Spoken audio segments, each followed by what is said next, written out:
This week on the podcast, identifying the tactics used by some people to explain their connections to a not-so-good person. It's not a how-to for not getting entangled in a scandal. That's a little above my pay grade for this case with the alleged financier Jeffrey Epstein, but more of an analysis into the media responses.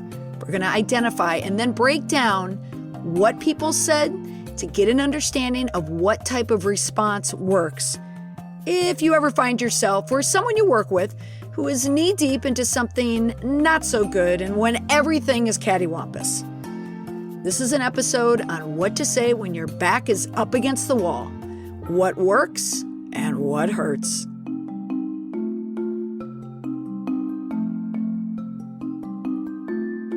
Today's viral media makes it very difficult to inoculate a name or a brand if it's attached to a negative account or news story. The more sordid it is, the more difficult it is to survive. And for people who thought that 2018 was the zenith for people's reputations spiraling out of control for their sordid behavior, Me Too, Time's Up, Harvey Weinstein, and so on, they were mistaken because the summer of 2019 showed us how far up the chain a person can be to have their reputation sorely at risk and how far it could actually go, even higher than anyone ever expected. On today's episode, I want to break down the responses attached to the Jeffrey Epstein case. Who said what, who did what, and a little PR sleight of hand that you may not have even noticed. At the end of this episode, I do not want you to think, hey, that Molly McPherson, she really set me up good for how to handle these sexual accusations against me. No, not a million times no. The case of Jeffrey Epstein is chilling. It's sickening, and as a parent of a teenage girl, of a parent of 3 teenage girls, it disturbs me to no end.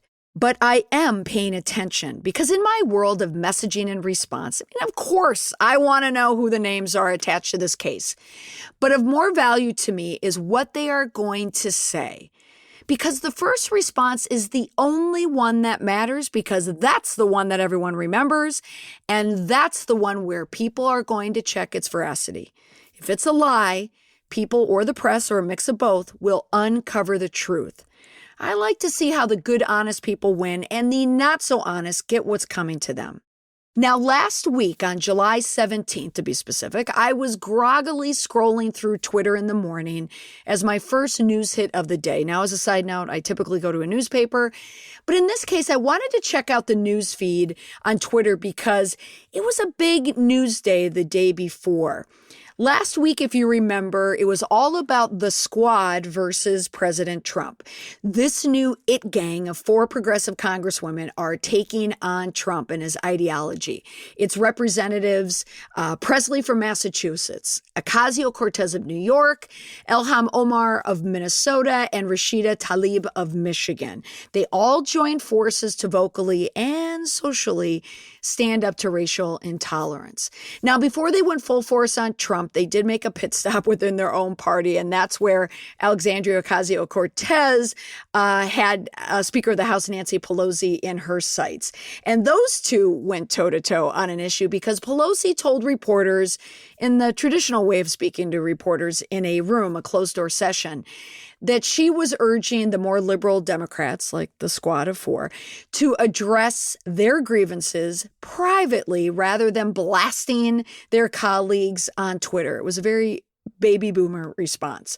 And she said, so again, you got a complaint, you come and talk to me about it, but do not tweet about our members and expect us to think that that's just okay. Okay or not, it is a new way of doing business, of making opinions known about other people's way of doing business. You've heard me say it before on this podcast, or if you've ever seen me speak in front of a room, it's this call-out generation, and they use social media to their advantage. Another side note, the origin of the squad moniker traces back to a photo of the 4 lawmakers that was shared to Representative Cortez's Instagram account in November of 2018. It's the 4 of them at a table, and she labeled the photo squad, and the name stuck. Fast forward to the summer of 2019 and last week, and this photo has kind of created this squad idea, and it's these 4 women now against the ideology, as I said, of President Trump and his backers. And it all led up and culminated into this rally in North Carolina where everyone could hear and see the chants of "send her back" from the crowd. And if you watch the video, you can see Trump lean back to encourage the chants, and the video soundbite was born. It's these types of media moments that make me really respect how President Trump has mastered the use of media, but on the other hand, to also respect how people like Alexandria Ocasio-Cortez use social media to go toe-to-toe. So someone who works in the media and works in social media, it's fascinating to me to watch a day like that, a momentous day in the history of the call-out era taking place on social media and traditional media. Now, back to that day. After scrolling through the Twitter feed, I saw a link to a Vanity Fair magazine article, and they had published a story the night before with a byline by Gabriel Sherman. The headline was bold. It read more like the first line of an impending hurricane news story rather than a headline about a convicted sex offender, but it was a grabber. It said, "It's going to be staggering the amount of names as the Jeffrey Epstein case grows more grotesque. Manhattan and D.C. brace for impact." But it wasn't the headline that only got my notice on Twitter. It was the pulled quote used in the Twitter post that someone had shared. It said, "It's going to be staggering the amount of names. It's going to be contagion numbers." How's that for a colorful quote? Now, that quote was offered by David Boies. He was the lawyer for one of the Epstein accusers who happened to be a former locker room attendant at Trump's Mar-a-Lago. Now, do you see the spread of the virus here? He attributed that quote to a person involved with the litigation against Epstein. My money is on Boies as the owner of the quote. He didn't want the quote attributed to him, but he wanted to inject it into the story to show the massive impact of how this story will have on the people connected to it.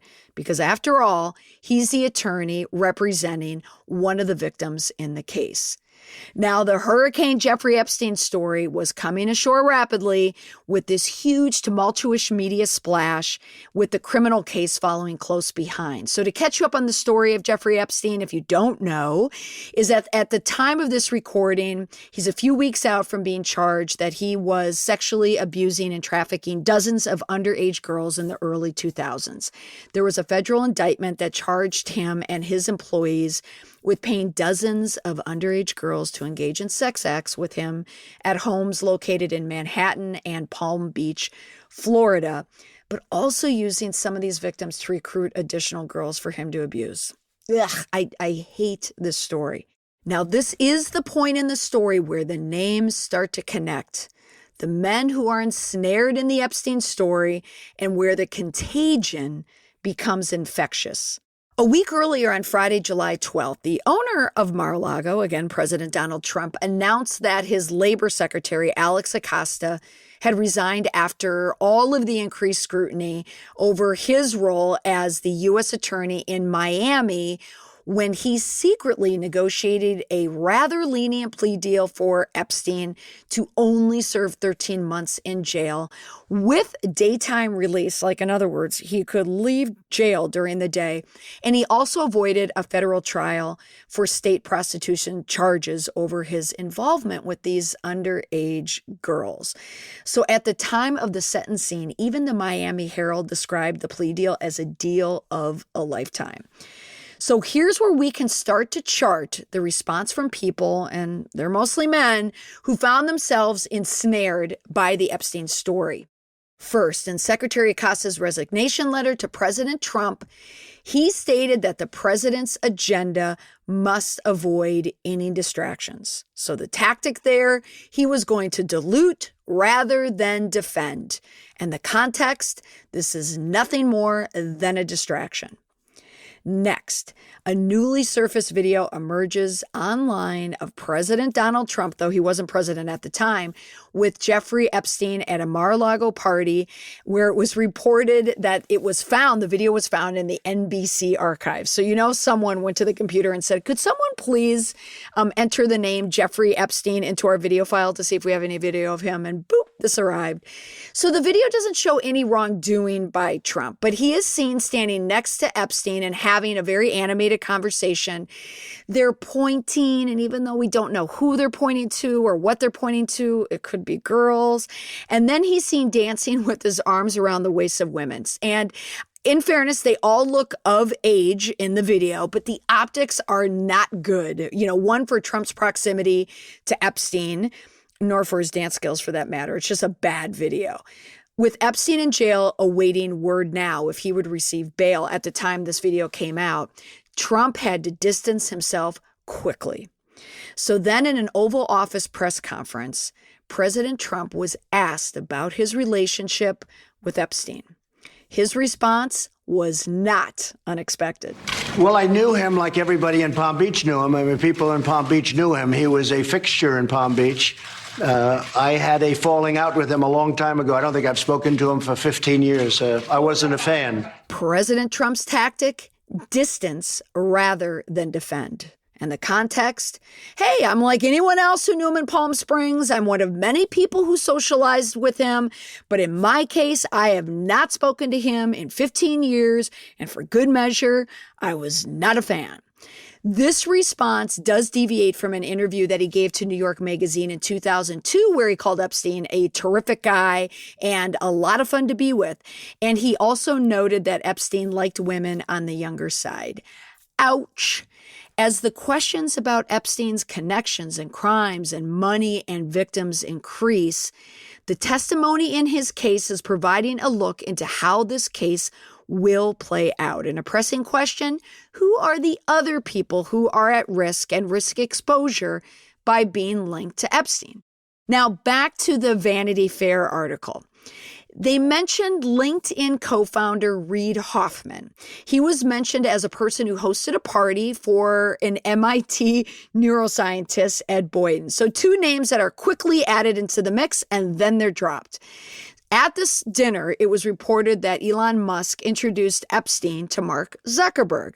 So now we're only partway into the paragraph of the piece, and we already have 3 tech titans who are mentioned. And their responses? Well, first, Mark Zuckerberg. His response was offered by one of his spokespeople. And they said, Mark did not communicate with Epstein again following the dinner. Boop. That's it. Admit, then distance.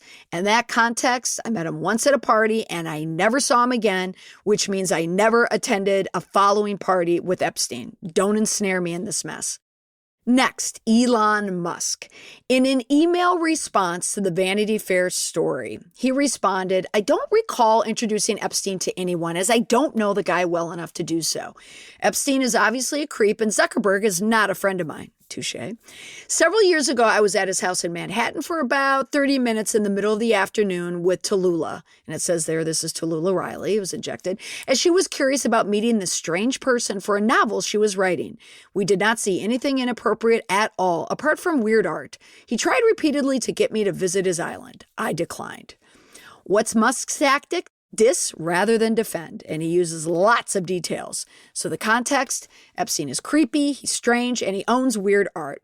I only went to his house to help a friend because she was curious, and it was only for 30 minutes. So we have a lot of details there. And despite repeated requests to join Epstein on the island, Musk declined because he knew something was off with the guy. Oh, and by the way, I hate Mark Zuckerberg. So at this point in the story, a label is attached as a rather foretelling one that the people who will ultimately be exposed in this whole Epstein affair could include the Davos crowd. So that's people like Larry Summers, Steve Bannon's, Bill Gates. Another name in the mix is the famed lawyer Alan Dershowitz. Now, his name is all over the story, and his response is not often used in the age of permanent digital content. Loquaciousness. In other words, he loves to speak a lot. I think he says if he gives more information, the more the better, because people are either going to forget or just get confused. His first line in this story, I want everything to come out, exclamation point. I'm not afraid of anything because I did nothing wrong. So this was in response to the article. So the reporter had said that Dershowitz called me a minute after he emailed him for comment. Now, again, like Musk, he goes into detail how they had met in 1996, where he was introduced at a party in Martha's Vineyard. And I love this line. This woman begged me to meet Epstein. She told me, here's a smart academic, Dershowitz. And a few days later, Epstein invited Dershowitz to a 59th birthday party at a mansion in Ohio. And Dershowitz says, it's a tradition that Jeff invited the smartest person he met that year. He told them I was the smartest. So there's another tactic to inject his intelligence. At any rate, these two have remained close for years. And another response that Dershowitz said is he strenuously denied ever participating in Epstein's underage sex ring and said he was always in the presence of his wife. And then he stated, I got one massage, and it was from a 50-year-old Russian woman named Olga. That's a great line. And I kept my shorts on, and I didn't even like it. I'm not a massage guy. Are you laughing hearing that? Like I laughed when I read that. So Dershowitz here is painting himself as someone who, yes, met him a long time ago, but he's more like a passing acquaintance rather than a tight pal. Now, to the boy's response when he discussed Dershowitz's version of what happened, these two don't like each other, by the way. I just wanted to add this piece because it's kind of funny, if anything else. But that according to Boyce, he said the Olga woman doesn't exist. Epstein barely kept women around who were over 25. It's a figment of Alan's imagination. So he took a massive dig at him. But now Dershowitz is someone, the tactic that he is using is the devil is in the details. In other words, the context in every response that he has is I have nothing to hide, therefore I will tell you everything and more. And the more attention grabbing, the better to distract from why you were asking me these questions in the first place. Moving from the Vanity Fair piece, because you can find more names attached to this case other than Vanity Fair, one of the names that comes up a lot, none other than former President Bill Clinton. Now, when Bill Clinton was attached to this case about a week and a half ago, he did a very new age response. He did not respond directly, and he chose to put it in the hands of a spokesperson and in that spokesperson's Twitter page and not President Clinton. So the spokesman had stated that Clinton knew nothing about Epstein's alleged crimes. He made a point of saying that he pled not guilty and that President Clinton knows nothing about the terrible crimes that he did plead guilty to in Florida some years ago. So the response here is he is sticking to the truth. And that's it. You are not going to find that response on Clinton's Twitter account. Posting to his spokesperson account is the only savvy way to get the message out without having to say it directly. Clinton's tactic, delegate to digital. The context, I know you expect a response to me, so I'm going to provide one. However, note that I am speaking via spokesperson, which means no further comment. Now, as far as President Clinton and his wife Hillary, my guess is that you will not hear the name Clinton again in the news for some time. That is until Chelsea gives birth to her third child in August. You'll probably see a photo. You're not going to see a live response by any means. But after that, they will go dark. Now, the last name in the mix, and there are so many that are likely to come out, but the last name in the mix for the podcast is Prince Andrew, the Duke of York. Now, it's been reported that Prince Andrew has been connected to Jeffrey Epstein for years. But Andrew's most dangerous entanglement is that he's been placed on these islands when these parties have taken place, and there are photographs to prove it. His loyalty to Jeffrey Epstein could be his downfall. And it has reportedly been going on for decades. And he's never been challenged by the Queen, the Prime Minister, or the British press because they are constrained by some of the world's most stringent libel laws. But that's going to start to change because the British royal family needs a little distance from this mess in the U.S. So this month, the palace was more forceful in their response. They stated, it is emphatically denied that the Duke of York had any form of sexual contact or relationship with Virginia Roberts. Now, she is an underage woman who is involved in this case. They had said that in a statement last Sunday. And any claim to the contrary is false and without foundation. The palace's tactic, flat out denial. The context, well, it's emphatically denied that the Duke of York had any form of sexual contact or relationship with Virginia Roberts. Dead stop. So my theory here is that there is another tactic at play, a bit of subterfuge to distract the press and the public's attention from Prince Andrew. How about a huge news story about wearing jeans to Wimbledon? How about expenses for the updates of a home at Frogmore Cottage?